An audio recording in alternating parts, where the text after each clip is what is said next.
Hello world, so today we are going to take a look at something different. As the title suggests, we are going to see the alternatives that are there which we can use in place of NgIf. So the first one is NgSwitch, the next one is NgTemplate, and the last one is dynamic components. We are not going to be using NgIf, we are just having this NgIf reference right here, but we are going to focus on NgSwitch, NgTemplate, and dynamic components. And I hope at the end of it all, you will learn something new. Okay, all right, let's get started.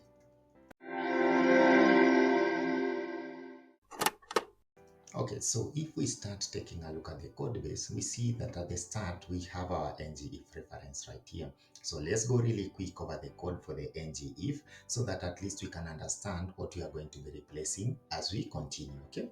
So in the user type, we want to conditionally display the account that is active. So that's why we have admin account. If I change this one, we'll have supervisor and so forth, okay? So that is clear.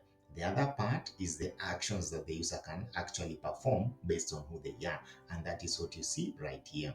So the first one again is just NgIf. And then if I am, for example, a supervisor in this case, I see as a supervisor, you can use the portal to do this, and this, okay? And then we are simply looping, okay, through the list of user type responsibilities, which are in this NgIf reference component. And these are the ones that we have right here. Okay, so that is what we'll be refactoring to use NgSwitch, NgTemplate, and dynamic components. All right, let's jump over to the NgSwitch part. But before that, what are we using to persist the actual user type that we have selected right here? You see here, we have a shared service, okay? So in this shared service, this is where we are going to keep track of the user type that is actually selected in the UI by the user. So that's why we have logged in as, and then we simply set the type, and then we get this type. So let's get started with NgSwitch. All right, starting off with our NgSwitch component, let's see what we are importing. All we need to import into this component are these three, okay? The first one is NgSwitch, the other one is NgSwitch case, and the last one is NgSwitch default. And how are we going to use this in our HTML? We look at the part where we are having the conditions, and we see we no longer need all the nested conditions, okay? All we need to do is to simply add NgSwitch, then you give the condition that needs to be checked, all right? Then inside this wrapper, which is a div in this case, as you would normally a switch case, you start matching the cases to match the exact one that you want. So all you need to do now to match these cases is to add this directive right here, and then you match it against a value which is a string right here, okay? So just one thing to note, make sure that you don't have it like this, okay? Make sure that you have it like that, all right?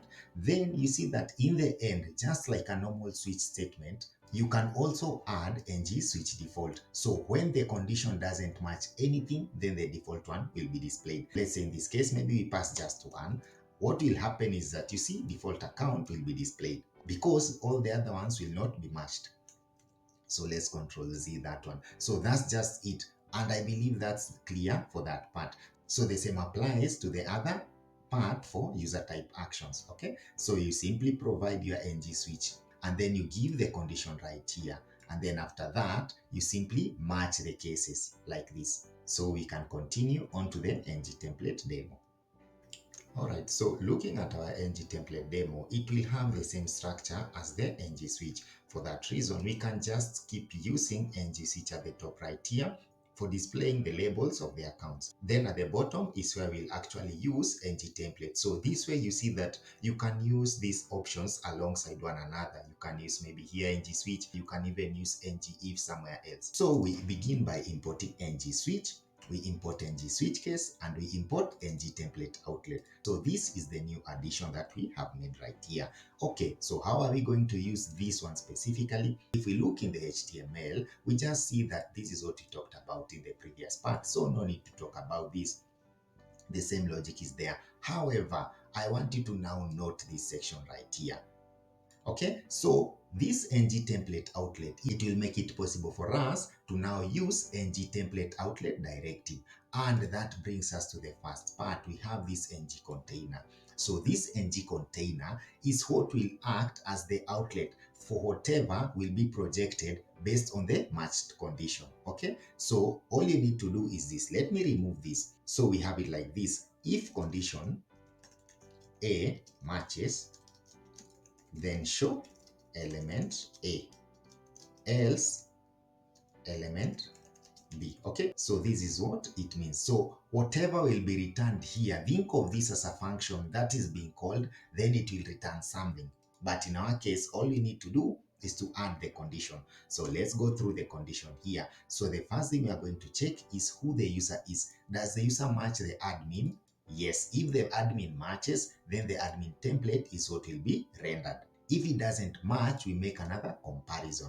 And this comparison, it will first check if the user is a supervisor, then we show the supervisor template. Otherwise, we show the employee template. So you may be wondering, Ben, what is admin template? What is supervisor template? What is employee template? Okay, let's start with that.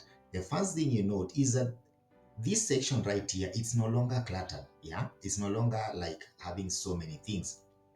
And that's because we have now refactored all the logic that you would have had here based on the NgSwitch or NgIf, and we moved it to this part. And the benefit of this, it can really help scale your application. When you need to make changes, I will go to the admin template to make admin changes. I will go to supervisor template and so forth, okay? So all you need to do is to add this element as a tag, NgTemplate, then you give it a name. Think of this as a variable that can be matched here, and it's what will be displayed. All right. So for example, should we change this name? Change, and we save. You notice that you have an error, and the error is that admin template, this one right here, okay, does not exist on this component, and it's because this think of it as a template variable is no longer available. All right. So you do the same. You add supervisor template, you add employee template, and you note that inside here, nothing is changing. Yeah, nothing changes. All that we had before. And the benefit, I believe you can see it right now. If you want to change, maybe the admin needs a new feature, maybe something here. All we need to do is to focus on the admin, then we go to our NgTemplate demo, and then we see like it's changing. All right, so let's jump over to the dynamic components part. The first thing you notice, we don't have anything related to any specific user roles. That's because the way dynamic components work is a bit different, and let's actually see how it works under the hood. The first thing you note is that we have this components mapping. This mapping will simply be a match. If the role is admin, we want to render the admin UI component.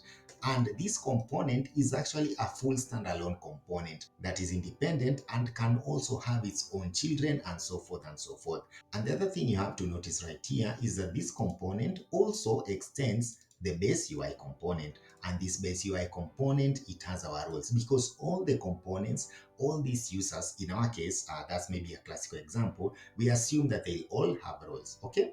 All right, so if you want to add other roles right here, simply add a role and its appropriate component. The key is the role, and the component is what will be displayed. All right, okay.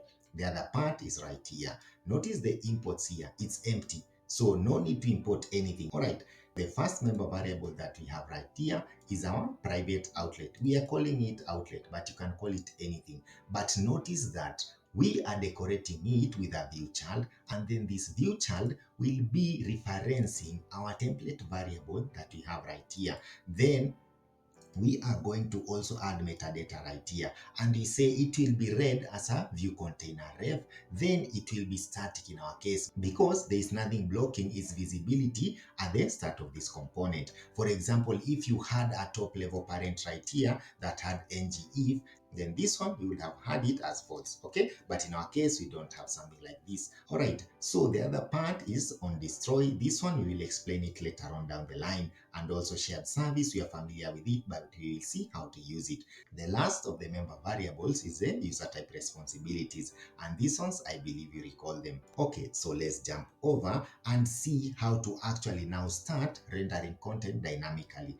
So for example, here I added this log right here. If we inspect this, you notice the log that we have right here is going to point us to the actual outlet that we have right here. Notice this wrapper outlet. Inside it is where our lib admin UI, in this case, is admin. If we switch to supervisor, it will change to supervisor because supervisor is what will be rendered dynamically. Okay? That is just a by the way. Now we start listening for the current employee. The current employee, we are going to listen. Just ignore this for now. I'll explain at the end.